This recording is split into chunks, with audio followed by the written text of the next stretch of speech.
Welcome back to my channel. আমি সুতপা আবারও চলে এসেছি আর একটা নতুন দিনে। সব কাজ করে স্নান করে চলে এসেছি রান্নাঘরে।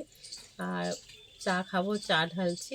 তার বলো সবাই কেমন আছো? নিশ্চয়ই ভালো আছো, আমিও ভালো আছি। তাই ছোটোতে অনেক ভালোবাসা আর বড় অনেক প্রণাম। আজকে বাড়িতে আছি, আজকে ছুটি পেয়েছি বলতে পারো। ঠিক আছে, তাই জন্য রান্না করবো। আর কি রান্না করি সেটা তোমাদের সাথে শেয়ার করবো। আজকে দেখি অন্যরকম করে একটু ভিডিও দেওয়ার, সব রকম দিয়ে দিই। দেখি কতদূর কী করতে পারি জানি না, চেষ্টা করি করার। ঠিক আছে, তা তোমরা সঙ্গে থেকেও, আমাকে কেউ ভুলে যেও না, আমিও তোমাদের সঙ্গে আছি। তাই দেখো নিয়ে নিচ্ছি চা। চা খেয়ে নিই, তারপরে টিফিন খেয়ে নিই। আর টিফিনে আজকে কী নিয়েছি জানো? দেখো, ভুজিয়া আর মুড়ি খেয়ে খাবে চলে আসো। তা আমি খাই, খেয়ে নিই, তারপরে আসছি। ঠিক আছে, চলো। প্রচুর ঠান্ডা লেগে গেছে জানো তো। এখন সবারই শুনছি ঠান্ডা লেগে যাচ্ছে। তা আমারও সেরকম প্রচুর মানে জ্বর আসছে আর এরকম নাক ঠাক জাম হয়ে আছে। তা দেখো রান্না বসাবো, তার আগে মনে পড়লো আজকে তো মঙ্গলবার, তাই বেগুন পোড়াবো। তাই বেগুনটা পুড়িয়েছি, সেটা তোমাদেরকে দেখালাম না। অন্যদিন ভাজা খাই, তা আজকে মনে হয় একটু পোড়া খাই, তাই জন্য আর দেখা ধোয়া উঠছে। বেগুনটা মেখে নিই। বেগুন মাখানো তো তোমাদের সাথে শেয়ার করা আছে, তাদের বেগুন মাখাটা দেখালাম না। তাই বেগুনটা মেখে নিই আর আসছি। দেখাবো না বলে দেখাচ্ছি। দেখো কত গরম। আর আমি এরকম করে সবগুলো একসাথে খুলে দেখি যে পোকা টোকা কোথাও আছে নাকি। কিচ্ছু নেই, দেখতে পাচ্ছ কত গরম। তা আমি সেই অবস্থায় আমি ছাড়িয়েছি, দেখলাম। ভোলা মাছ আর এই ছোটো মাছ নিয়েছি। এবার ধুয়ে নিয়ে এসেছি ভালো করে নুন টুন দিয়ে। এবার দেখো নুন হলুদটা ভালো করে মাখিয়ে নেবো, যেমন করে মাখায় আর কি। মাখানো হয়ে গেছে নুন হলুদ দিয়ে, কড়াই বসিয়ে দিচ্ছি। কড়াই গরম হয়ে গেছে। মাছগুলো সাদা তেলে ভাজবো বলে সাদা তেল দিয়ে দিলাম। তারপর মাছ ভাজা বসিয়ে দিয়েছি, মাছটা ভাজা হচ্ছে। তারপর ভাজা হয়ে গেছে, তুলে নেব। আর এখনও অনেকেই দেখি রান্না করতে যান, ওর নতুন রাঁধুনি, তাদের তো কোনো ব্যাপার না। কিন্তু কিছু কিছু মানুষ দেখি তারা বলে ইউটিউব থেকে দেখে রান্না শিখে, সব ঠিক আছে। তাই ইউটিউবে কিন্তু আমরা খারাপ রান্না শেখাই না, তাই না? যেমন কড়াইটা গরম করেছি, তারপরে তেল দিয়েছি, তাই তেলটা গরম করে মাছ দিয়েছি। তাই মাছগুলো তুলে নেবো। দেখো এগুলো তো ভাজা হয়ে গেছে, তুলে নিয়েছি। এমনকি এই মাছগুলো ভাজা হয়ে গেছে, এবার তুলে নেবো। দেখো মাছ ভাজা তেলের মধ্যে দিয়ে দেবো কালো জিরে আর শুকনো লঙ্কা। যেহেতু ভোলা মাছ রান্না করবো তো ওই জন্য আজকে সেই মা ঠাকুমারা যেমনভাবে রান্না করতো সেরকমভাবে রান্না করবো, তার জন্য।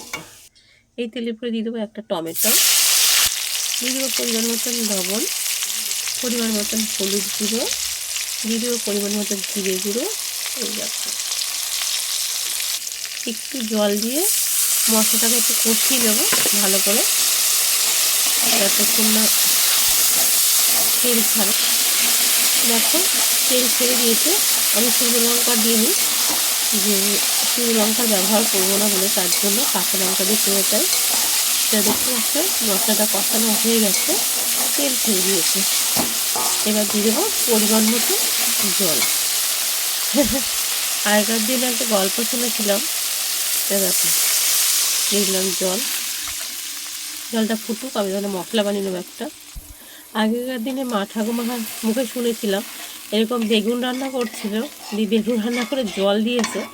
এবার জল দেওয়ার পরে ভাত সব কিছু তো মানে ডুবে যায়, আলু ঠালু সব কিছু। বেগুনটা দিদি দিতে বেগুন আর ডুবছে না, সে কড়াই ভর্তি করে জল দিয়েছে, এমনকি জল কড়াই উপরে পড়ে যাচ্ছে, তা সে বলতে বেগুন কেন ডুবছে না। তাই সেরকম করবো না, পরিমাণ মতন দিয়ে দিলাম জল। আজকে গল্প করতে করতে রান্না করছি, তোমাদের জন্য ভিডিও তুলছি। তা নিয়ে নেবো পরিমাণ মতো সর্ষে, খুবই অল্প সর্ষে নেবো। সর্ষেটা অনেকদিন ঘরে ছিল, ভালো করে ধুয়ে নেব সর্ষেটাকে। সর্ষে ধুয়ে নিয়েছি, এবার দিয়ে দেবো কাঁচা লঙ্কা, খুবই কম। এবার এটা পেস্ট করে নেব। দেখো পেস্ট করে নিয়েছি। এদিকে তো জল ফুটে ঝোল হয়ে গেছে, এবার দিয়ে দেবো মাছগুলো। দেখো মাছগুলো দিয়ে দিয়েছি ফুটন্ত ঝোলের মধ্যে। মাছ ভাজার তেলের মধ্যেই মাছের তরকারি করলাম, তাহলে তরকারিটা টেস্ট বেশি হয়, তার জন্য। আর আমি যে সর্ষেটা বেটে রেখেছিলাম, সর্ষেটা দিয়ে আমি কষাই না, কেন সর্ষেটা যদি লাস্টে দিয়ে দিই না, এই সর্ষেটা খুব সুন্দর একটা ঝাঁঝ ঝাঁঝ গন্ধ আসে, জানো তো। আর আগে দিলে সেই গন্ধটা, সেই টেস্ট পাওয়া যায় না। তার জন্য দেখো সর্ষে দিয়ে দিচ্ছি। এবার ভালো করে মাছটাকে ফুটতে দেবো একটুখানি। এবার মাছটা ফুটে নিক একটু। দেখো অনেকটাই একটুখানি ঝোলটা ফুটে দেখে বুঝতেই পারছো, ওপর থেকে দিয়ে দেবে একটুখানি ধনে পাতা কুচি। এবার হচ্ছে কি নামিয়ে নেব। এটাতে মাছ ভাজা রেখেছিলাম, এই এই থালাটার মধ্যে মাছের তরকারিটা নামিয়ে নেবো।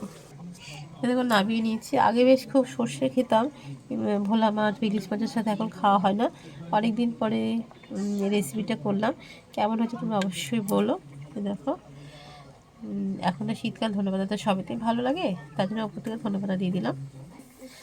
রান্না তো আমি ধরো কারোর কাছে শিখিনি, তা কিছুটা দেখলে বুঝে যাই, আর কিছুটা আন্দাজ করে করি। কেমন লাগে তোমাদের অবশ্যই বলো। চলো সঙ্গে থাকো। ভাত হয়ে গেছে, ভাতও নামিয়ে নেবো। দেখো ভাত তো নামিয়ে নিয়েছি, ভাত না বানাবো না, গ্যাসে একটু বসিয়ে দিই, তার চচ্চর আওয়াজ হলে ভাতটা ঘামে না। তারপর একটা বেগুন নিয়েছি, এখান থেকে কিছু নিয়ে নেবো, একটা পেঁয়াজ, একটা টমেটো, একটা আলু নিয়েছি। সবগুলোকে এবার কেটে নিয়ে আসি। সঙ্গে থাকো, দেখতে থাকো আমি কি করছি। দেখো টমেটো, পেঁয়াজ, আলু আর হচ্ছে বেগুন কেটে নিয়েছি।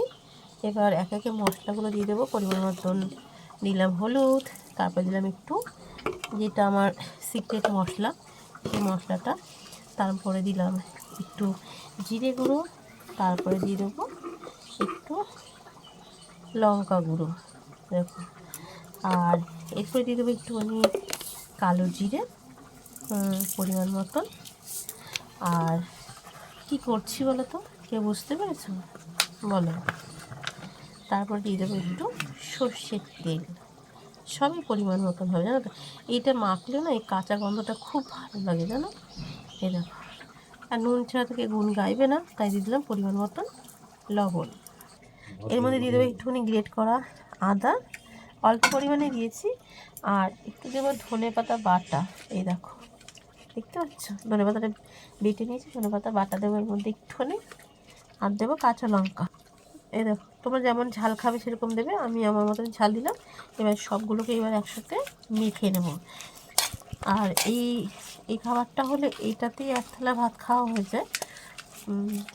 এক হাতে ফোন ধরেছি তো, তাই নাড়াচাড়া করতে পারছি না, হাত দিয়ে মাখলে ভালো হতো, তা আমি চামচ দিয়ে মেখে নিচ্ছি। এ দেখো মাখা হয়ে গেছে। এবার দিয়ে দেবো সেই মাছ, ছোটো মাছ। এই মাছ দিয়ে তোমরা এরকম করে কে কে খেতে ভালোবাসো বলো তো। ভেবেছিলাম লাউ পাতায় বা কলা পাতায় দেবো, তা এই মুহূর্তে আমার কাছে লাউ পাতা বা কলা পাতা ছিল না, তাহলে এরকম করে ভালো করে সুন্দর দিতে পারতাম। তার জন্য কড়াইতে করে এরকম করে করব। এবার সবগুলো এবার ভালো করে মেখে নেব সবগুলোর সাথে। কথা বলতে গিয়ে অনেক সময় কথার ভুল হয়, তাই তোমরা একটু বুঝে নিও। আর নতুন বন্ধু তোমাদেরকে বলবো চ্যানেলটিকে সাবস্ক্রাইব করে পাশে থেকেও, নতুন পুরনো বন্ধু সবাই আমার পাশে থেকেও। তো দেখো সবগুলো তো মাখা হয়ে গেছে। এবার দিয়ে দেবো পরিমাণ মতন জল, খুবই অল্প জল দেবো।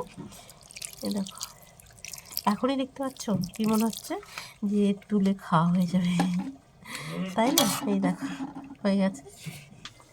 এ দেখো গ্যাসে বসিয়ে দিয়েছি, গ্যাসটা প্রথম অবস্থায় হাই করে দিয়েছি, একটু ফুটে গেলে কমিয়ে দেবো।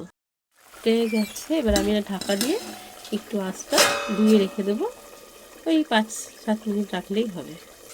দেখো এটা বসিয়ে দিয়ে চলে এসেছিলাম কলে, কারণ জানো তো তোমরা একটা সংসারে তো কম কাজ না, অনেক কাজ। তাই দেখো কি সুন্দর হয়ে গেছে, বুঝতে পারছো? আস্তে আস্তে হচ্ছে। আর দেখো সবগুলো খুব সুন্দর সিদ্ধ হয়ে গেছে, দেখতে পাচ্ছ। আলতো হাতে এবার একটু নেড়ে দেবো। আর এই জিনিস একটু লাগা লাগা হলে বেশি ভালো লাগে। এই দেখো হয়ে গেছে, বুঝতেই পারছো।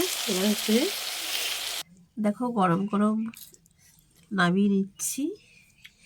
আর এই মাছের এরকম চচ্চড়ি খেতে কে কে ভালোবাসো কমেন্ট করে অবশ্যই বলো।